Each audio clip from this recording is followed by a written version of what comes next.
Entonces, como les decía, uno podría decir, bueno, ya acabamos el capítulo 1, incluso la primera parte del capítulo 2, y ya le dimos vuelta a la página de la historia de la creación del universo. Sin embargo, no, todavía el día de hoy, y si Dios lo permite la próxima vez que se predique Génesis, todavía estaremos en este mismo tema. Por lo tanto, vayamos entonces a la Escritura para descubrir lo que el Señor desea comunicarnos para nuestra edificación. Abra su Biblia conmigo en el segundo capítulo de Génesis para leer desde el versículo 4 hasta el versículo 17. Génesis capítulo 2, versículos del 4 al 17. Y hermanos, una vez más, le aviso que estoy leyendo de la versión de la Nueva Biblia de las Américas. Y la palabra del Señor dice así: el huerto del Edén. Estos son los orígenes de los cielos y de la tierra cuando fueron creados, el día en que el Señor Dios hizo la tierra y los cielos. Aún no había ningún arbusto del campo en la tierra, ni había aún brotado ninguna planta del campo, porque el Señor Dios no había enviado lluvia sobre la tierra, ni había hombre para labrar la tierra. Pero se levantaba de la tierra un vapor que regaba toda la superficie del suelo. Entonces el Señor Dios formó al hombre del polvo de la tierra y sopló en su nariz el aliento de vida. Y fue el hombre un ser viviente. Y el Señor Dios plantó un huerto hacia el oriente, en Edén, y puso allí al hombre que había formado. El Señor Dios hizo brotar de la tierra todo árbol agradable a la vista y bueno para comer. Asimismo, en medio del huerto, hizo brotar el árbol de la vida y el árbol del conocimiento del bien y del mal. Del Edén salía un río para regar el huerto, y de allí se dividía y se convertía en otros 4 ríos. El nombre del primero es Pisón. Este es el que rodea toda la tierra de Ávila, donde hay oro. El oro de aquella tierra es bueno. Allí hay bedelio y ónice. El nombre del segundo río es Gihón. Este es el que rodea la tierra de Cus. El nombre del tercer río es Tigris. Este es el que rodea al oriente de Asia. Y el cuarto río es el Éufrates. El Señor Dios tomó al hombre y lo puso en el huerto del Edén para que lo cultivara y lo cuidara. Y el Señor Dios ordenó al hombre: de todo árbol del huerto podrás comer, pero del árbol del conocimiento del bien y del mal no comerás, porque el día que de él comas, ciertamente morirás. Hermanos, en Génesis capítulo 2, versículos del 4 al 17, la Biblia nos demuestra la dependencia del hombre, con la finalidad de que tú te aferres a Dios. De los versículos 4 al 7 veremos el origen del hombre. De los versículos del 8 al 15 conoceremos el propósito por el cual fue creado el hombre. Y finalmente, del versículo 16 al 17, observaremos los límites que se le han establecido al hombre. Descubramos entonces que no somos seres autosuficientes, sino que Dios nos creó y que fuimos creados nada más y nada menos que del polvo de la tierra. La Escritura inicia esta nueva sección con una frase que llama mucho la atención. Estos son los orígenes de los cielos y de la tierra cuando fueron creados, el día en que el Señor Dios hizo la tierra y los cielos. Hermanos, sinceramente uno estaría tentado a pensar que esta es una frase que resume y concluye lo sucedido en los 6 días de la creación. Incluso, varios estudiosos de la Biblia han sugerido que lo que leeremos hoy corresponde a un periodo independiente de lo que ya hemos escuchado. No obstante, la mejor forma de entender nuestro pasaje del día de hoy es como si fuera un acercamiento, como si fuera un zoom, un enfoque con lupa a lo sucedido en los únicos 6 días que duró la obra de Dios, específicamente al día sexto. Note cómo Moisés, quien fue el autor de Génesis, está usando más bien esta frase no como resumen o como conclusión de lo pasado, sino como la apertura de una sección en la que nos compartirá ciertos detalles de cómo el Creador hizo su obra. Y específicamente entrará una sección en la que nos explicará aspectos fundamentales, básicos para la humanidad, como lo son su creación, la creación tanto del hombre como de la mujer, su propósito, sus límites, lo cual estaremos viendo hoy, pero también esta sección habla de la caída del hombre y de la maldición que recibió. Por lo tanto, hermano, no vaya a pensar que el segundo capítulo de Génesis es un relato alternativo al relato de la creación del capítulo 1. Ya escuchamos en Génesis 1:27 que Dios creó al hombre y a la mujer. Recuerde cómo dice la Escritura. Dios creó al hombre a imagen suya, a imagen de Dios lo creó, varón y hembra los creó. Muy bien. Pero el día de hoy entraremos a ciertos detalles que nos clarificarán este proceso. Por lo tanto, es correcto que nos situemos, que nos transportemos todavía al desarrollo de ese sexto día, más específicamente al inicio de esas 24 horas, cuando, como lo dice la Escritura, aún no había ningún arbusto del campo en la tierra, ni había aún brotado ninguna planta del campo. Y aquí es importante hacer una aclaración, ya que aprendimos hace unos domingos atrás que fue en el tercer día cuando Dios dijo que la tierra produjera vegetación, hierbas que den semilla y árboles frutales que den su fruto con su semilla sobre la tierra según su especie. Por lo tanto, uno podría preguntarse, ¿es esto acaso una contradicción en la Escritura? Por un lado vemos que el Señor hizo brotar árboles como lo leímos en el sexto día. Pero si hacemos memoria, la Biblia dice que en el tercer día Él hizo brotar la vegetación. Bueno, para contestar esta pregunta, afortunadamente una lectura un poco más profunda nos permite entender que no. Que la Biblia nunca se contradice. Y aquí no es la excepción. Note cómo el texto, y aquí es donde vale la pena leer desde la Nueva Versión de las Américas, note cómo el texto lo dice. En el capítulo 1 se menciona que Dios hizo que la tierra produjera vegetación, hierbas y árboles. Mientras que en el capítulo 2, el que estamos viendo el día de hoy, se hace referencia a la vegetación, pero con otras palabras.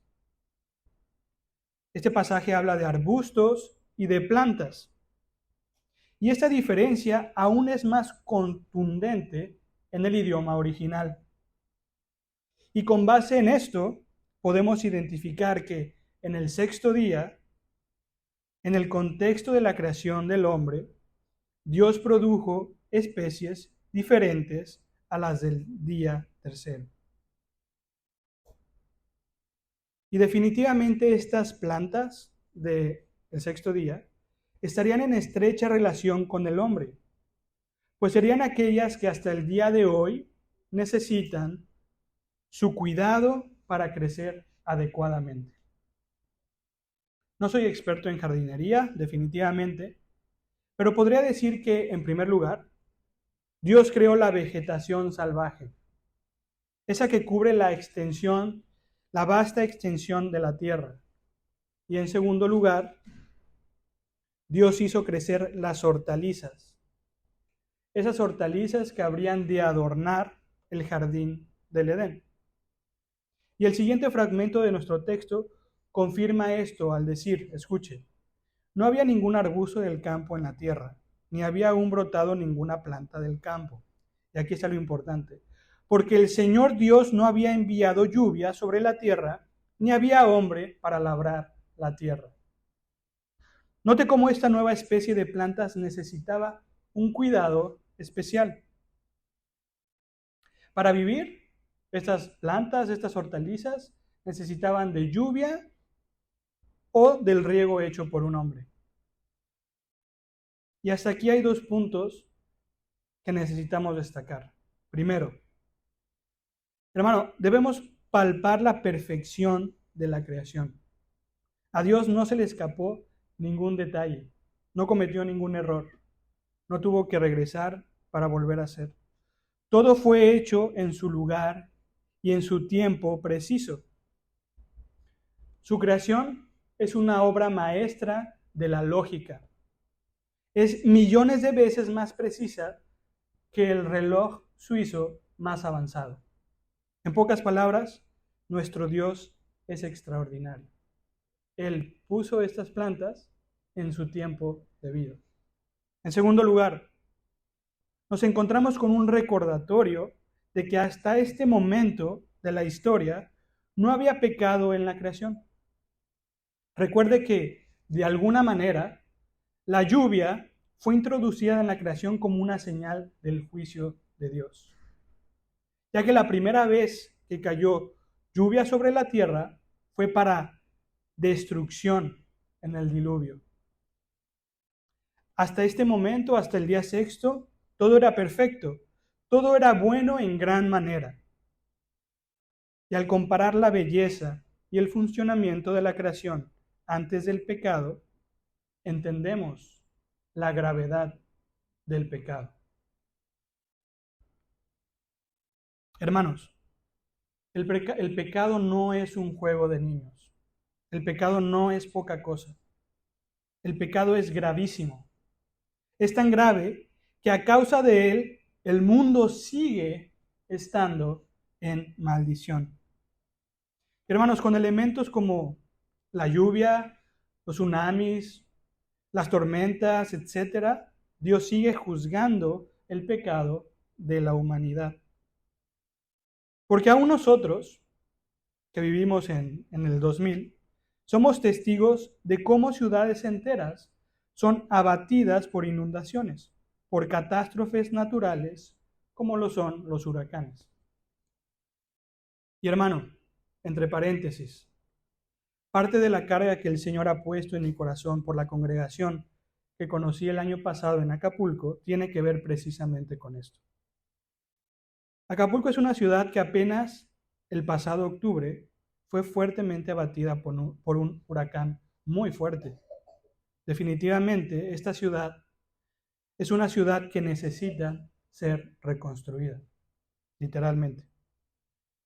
Pero yo creo que usted y yo sabemos muy bien que esta ciudad necesita una reconstrucción que es más importante que la infraestructura de la ciudad. Acapulco, una ciudad que ha sido reconocida en las últimas décadas como que está inmersa en la oscuridad, en tinieblas, más que nada necesita congregaciones fieles, en las que se proclame fielmente el Evangelio verdadero. Por lo tanto, le pido, hermano, que como congregación nos unamos a esta necesidad, que oremos para que ellos pronto puedan ser bendecidos con la llegada de un pastor comprometido con la verdad. Y justamente hace 1 año y 12 días, para ser exactos, mientras todavía mi esposa y yo estábamos allá en Acapulco, se celebró un carnaval que fue deshonroso para el Señor, para la moral. Sin lugar para la duda, Dios llevó juicio. Y hermano, por favor, dése cuenta con este ejemplo tan lamentable de la gravedad y la peligrosidad que representa el estar consintiendo el pecado en su corazón. Si lo que usted quiere es disfrutar del orden y de la paz que reinó en el principio de la creación, cuando todavía no había pecado en ella, entonces deje el pecado fuera de su vida. No permita que el pecado more en su corazón. A continuación, el texto nos muestra otro destello de la gloriosa coordinación que imperaba en la obra original del Todopoderoso. Observe cómo sin pecado todo parecía ir como en piloto automático. Versículo 6. Pero se levantaba de la tierra un vapor que regaba toda la superficie del suelo. En la obra primigenia de Dios, todo funcionaba perfectamente, como cuando sacas tu carro de la agencia. Se dice que una traducción más atinada de la palabra vapor es la palabra flujo, como flujo de agua. Y eso nos hace imaginar que en un principio Dios había echado a andar su creación con unos mecanismos asombrosos, impresionantes, todo automatizado, todo funcionando perfecto automáticamente para la gloria del Señor. E independientemente si lo que subía de la tierra era el nivel de las aguas, de los manantiales, o un vapor para regar, lo cierto es que la vida, la creación, sin pecado, es perfecta. Y afortunadamente, los que hemos recibido vida nueva, estamos esperando esos cielos y esa tierra nueva que se nos ha prometido, que funcionará como esta maquinaria perfecta, donde no tendremos necesidad de nada, donde el Señor estará sustentándolo todo sin la intervención del pecado. Y siempre que llego a este tipo de apuntes, deseo que no haya nadie aquí que tenga que ver con esto. Pero si todavía entre nosotros hay alguien que no ha puesto su fe en el Creador del universo, si todavía en medio de nosotros hay alguien que no se ha arrepentido de su pecado, lo invito a que lo haga, que ponga su fe en el Dios de la Escritura, en el perfecto y todopoderoso.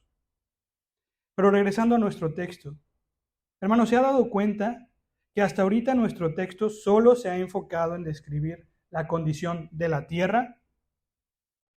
Bueno, esto es curioso, porque si lo recuerda, le dije hace unos momentos que el capítulo 2 tenía como tema principal el hombre. Entonces, como que no concuerda. Sin embargo, ahora vamos a ver la relación tan estrecha que existe entre la tierra y entre el hombre. Versículo 7. Entonces el Señor Dios formó al hombre del polvo de la tierra y sopló en su nariz el aliento de vida, y fue el hombre un ser viviente. Y ahora sí, aunque nos duela reconocerlo, nuestro origen es un origen muy humilde. No fuimos hechos de la misma sustancia de Dios. Fuimos hechos a su imagen, pero nunca podremos siquiera llegar a pensar que somos dioses. Definitivamente usted no es Jehová Junior. Definitivamente Dios no es todo y todo no es Dios. Y nunca mejor dicho, este versículo nos pone los pies sobre la tierra. De hecho, entierra todo nuestro cuerpo. Usted y yo no seríamos absolutamente nada si no hubiéramos recibido el soplo del aliento de vida de nuestro Creador. ¿Qué tragedia más grande es la de la humanidad? Pues toda ella vive por la vida que Dios le da, y la gran parte de ella vive ignorando y menospreciando la fuente de su vida. Como lo dije en un principio, nos guste o no, como humanos dependemos absolutamente de Dios. Somos polvo. No nos podemos valer por nosotros mismos. Y cada vez que pretendemos hacer esto, cosechamos consecuencias catastróficas, más bien mortales, diría yo. Porque darle la espalda al Señor es un pecado, y la paga del pecado es muerte. Hermano, confórmate a esta realidad, a este hecho. El hecho de que toda nuestra vida estuvo, está y seguirá estando en absoluta dependencia del Dios que no fue formado del polvo de la tierra. Y hermanos, habiendo conocido nuestros orígenes, descubramos entonces cuál fue nuestro propósito. Versículo 8. Y el Señor Dios plantó un huerto hacia el oriente, en Edén, y puso allí al hombre que había formado. Hermano, puede ver que el texto indica inmediatamente después de que Dios terminara de crear todos los elementos de la creación, que Él también tuvo a bien crear un lugar muy especial. Este lugar era un huerto, un jardín, que estaba delimitado, como lo podemos ver en Génesis 3:23, cuando el Señor expulsó a Adán y Eva a consecuencia de su pecado. Y hermanos, el nombre de la zona y la ubicación de este huerto nos dan una información valiosa. Resulta que en la cultura babilónica, la cual se desarrolló justamente en el cercano Oriente, llamaban Edenu a los terrenos que poseían una vegetación exuberante. Incluso la cultura persa, que heredaría la fascinación de los babilonios por sus jardines, relacionó este tipo de espacios con los jardines reales. Para ellos, los Edenus eran jardines dignos de la majestad de un rey. Y por lo tanto, de alguna manera, es como si Dios hubiera establecido un lugar especial para su deleite, en el que cada detalle hiciera una alusión directa a su majestad y a su control absoluto sobre toda la creación. El hecho de que el hombre haya sido puesto ahí, en ese lugar, después de haber sido creado, confirma lo anterior. Porque, como lo aprendimos 2 domingos atrás, el ser humano fue la corona de la creación, lo más importante. Fue creado para ser el representante del dominio de Dios aquí en la tierra. Ahora, note que este dominio dado al hombre se debía ejercer primeramente por medio del mandamiento de cuidar el hermoso jardín en donde él había sido puesto. Podemos ir entonces notando desde este versículo que el propósito del hombre nunca tuvo que ver con su autorrealización. Nunca tuvo que ver con el establecimiento de su propio gobierno y dominio. Y a continuación vamos a ver que el Creador proveyó todos los elementos que su regente, esto es el hombre, necesitaría para llevar a cabo su tarea con excelencia, sin ningún pretexto. A continuación la escritura dice, el Señor Dios hizo brotar de la tierra todo árbol agradable a la vista y bueno para comer. Se puede dar cuenta que el hombre, que Adán, no tenía nada de qué preocuparse, mucho menos de qué quejarse.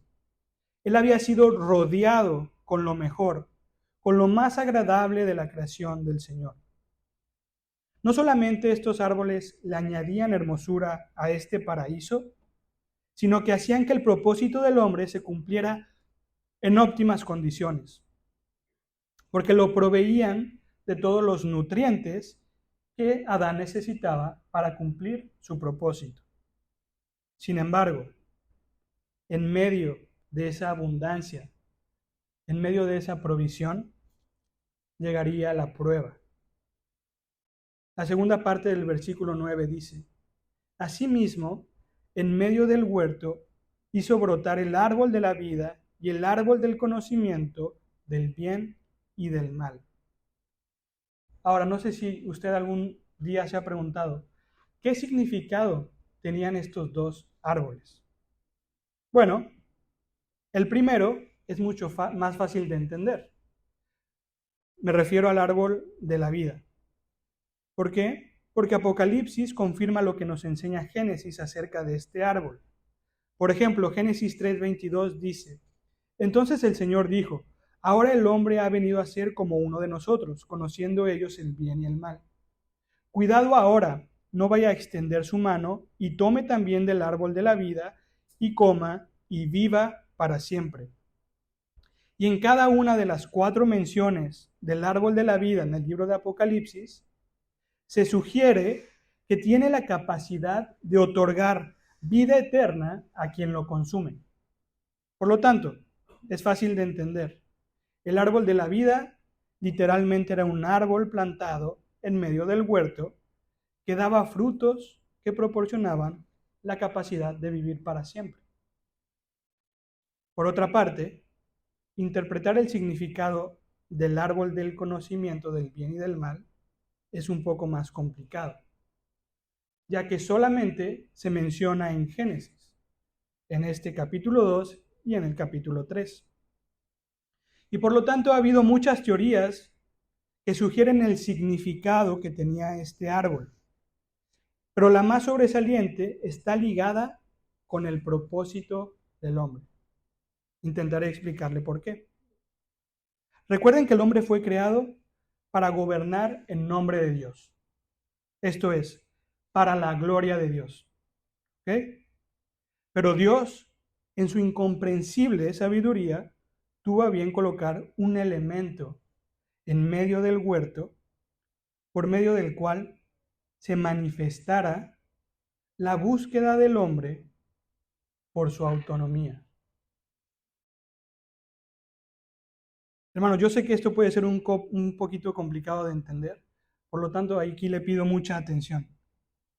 El propósito del árbol del conocimiento era anunciar ese momento en el que el hombre decidiera dejar de trabajar para Dios y comenzar a trabajar para sí mismo. Ese momento en el que el hombre desechara o menospreciara su dependencia absoluta del Señor y comenzara a soñar, a pensar que él podía lograrlo por su propia sabiduría en su independencia. Este, querido hermano, es el pecado original, el rechazo de nuestra dependencia de Dios, la decisión de darle la espalda y creernos lo suficientemente listos para vivir nuestra vida, nuestros deseos, nuestra autosuficiencia. Este es el pecado original que señaló el árbol de la ciencia del bien y del mal. Isaías testifica que fue precisamente esto lo que le pasó a la serpiente antigua cuando comparó al rey de Babilonia con Satanás. Vaya conmigo rápidamente a Isaías capítulo 14, versículos del 12 al 14. Isaías capítulo 14, versículos del 12 al 14. Hermanos, este pasaje, si no lo he encontrado, escuche, ponga atención. Este pasaje dice: ¿Cómo has caído del cielo, oh lucero de la mañana, hijo de la aurora? Has sido derribado por tierra, tú que debilitabas a las naciones. Pero tú dijiste en tu corazón: subiré al cielo, por encima de las estrellas de Dios levantaré mi trono, y me sentaré en el monte de la asamblea, en el extremo norte. Escuche, subiré sobre las alturas de las nubes, me haré semejante al Altísimo.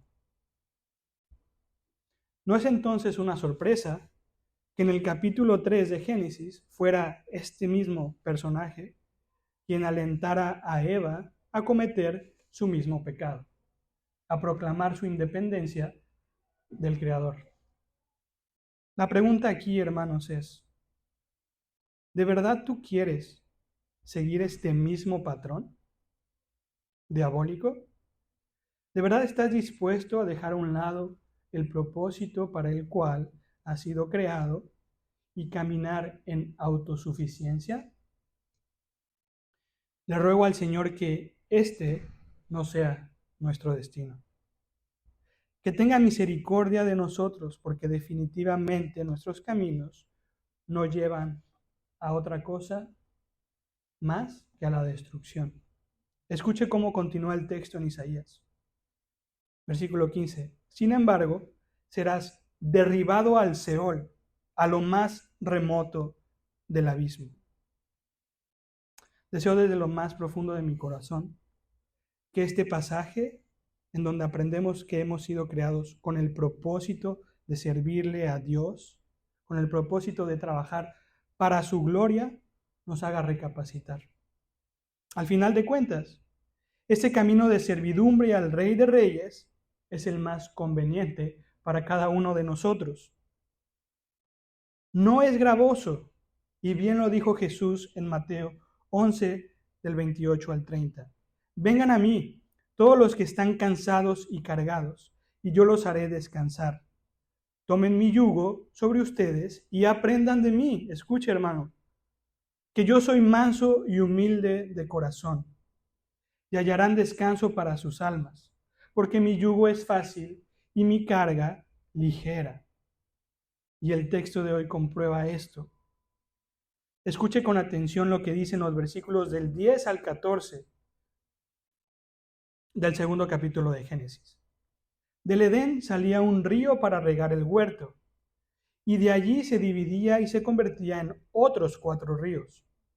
El nombre del primero es Pisón. Este es el que rodea toda la tierra de Ávila, donde hay oro. El oro de aquella tierra es bueno. Allí hay bedelio y ónice. El nombre del segundo río es Gihón. Este es el que rodea la tierra de Cus.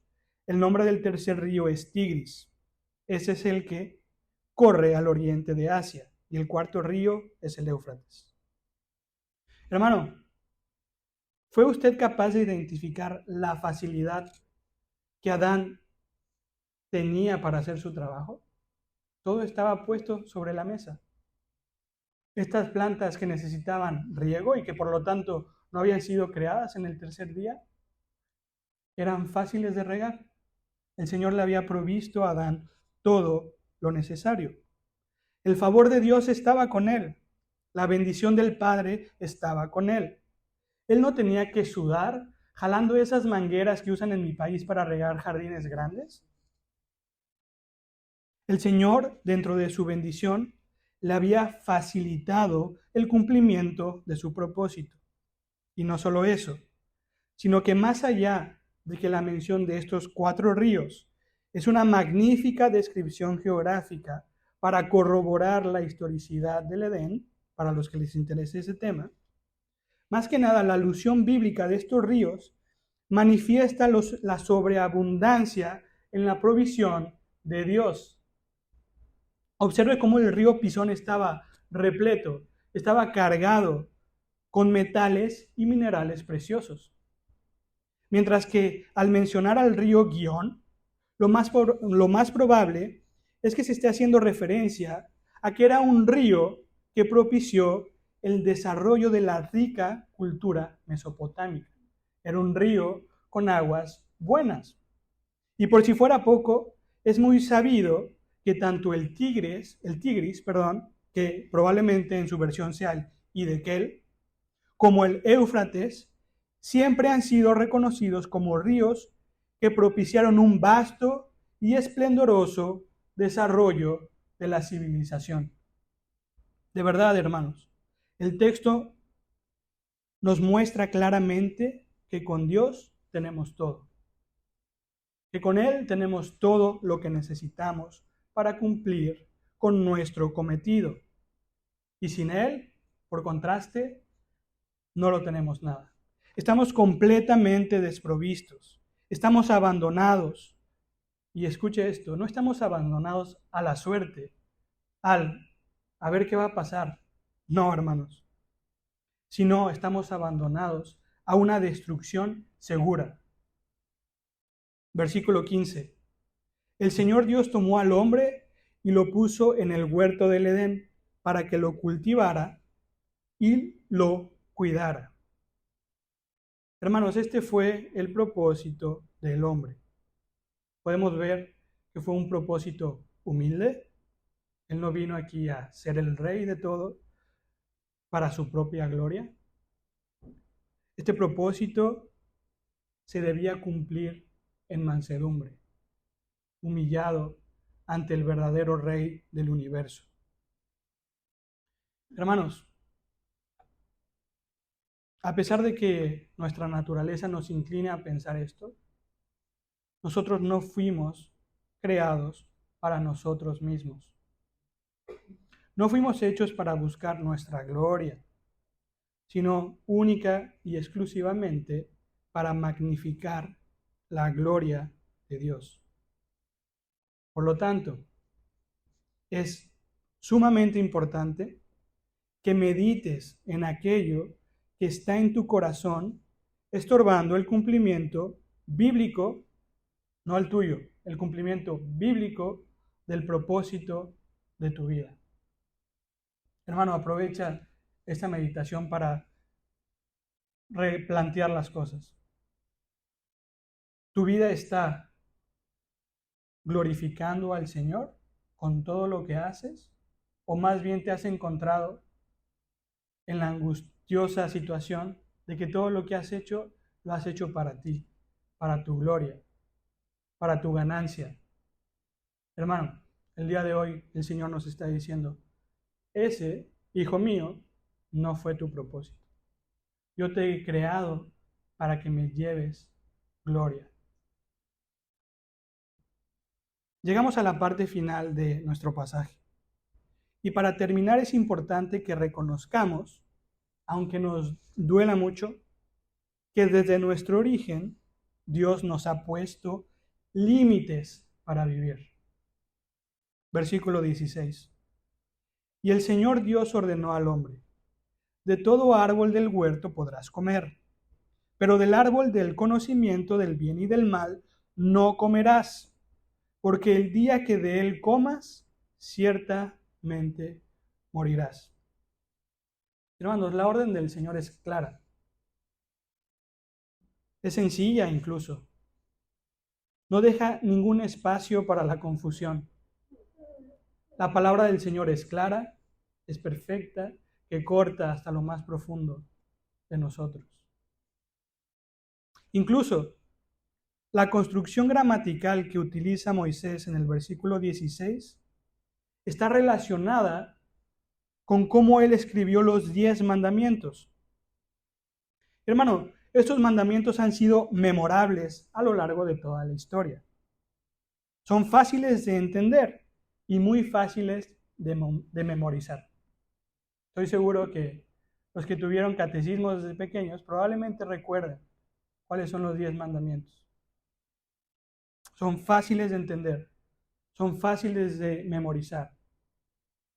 No hay ningún pretexto, hermanos. La palabra, la orden del Señor siempre es clara. Además, el hecho de que en el texto de hoy se haga la primera advertencia acerca de la desobediencia, definitivamente intensifica la seriedad de este mandato. Hermano, se puede dar cuenta cómo aquí el Señor hace la advertencia de que la consecuencia de desobedecerlo es mortal, es una muerte asegurada. Y por lo tanto, no me cansaré de mencionarles una y otra vez desde este púlpito que el pecado es algo inconcebiblemente grave. Sus consecuencias van más allá de lo que nosotros podemos siquiera racionalizar. Hermanos, el pecado es más dañino que la sustancia más tóxica para el cuerpo humano. Más dañino que el flúor que se está poniendo de moda, que en teoría nos están envenenando con eso. Es tan peligroso que es debido a él que han muerto, siguen muriendo y morirán personas que serán relegadas eternamente a vivir separadas de Dios. Esto es la muerte eterna. Por lo tanto, hermano, no tome su pecado a la ligera. No piense que el Señor lo va a pasar por alto, que el tiempo lo va a borrar, que hay personas que pecan más que usted. Tome su pecado a la ligera. No tome su pecado a la ligera. Aférrese a Dios. Escudriñe su palabra, estudie profundamente para que usted se entere de qué es aquello que demanda nuestro Señor de usted. Y así no viva en la penosa situación que es la práctica del pecado. Sujétese voluntariamente a los límites que Dios ha establecido. Él los ha establecido no por amor a Él principalmente, bueno, principalmente por amor a Él, pero también por amor a usted. El Señor es completamente sabio, Él creó todas las cosas, saben cómo funciona y por lo tanto lo que podemos hacer con más sabiduría es sujetarnos a sus mandamientos. Y tiene que entender que usted depende de Él. Que en el momento cuando Él quiera decir, aquí se apagan las luces, usted no vive más.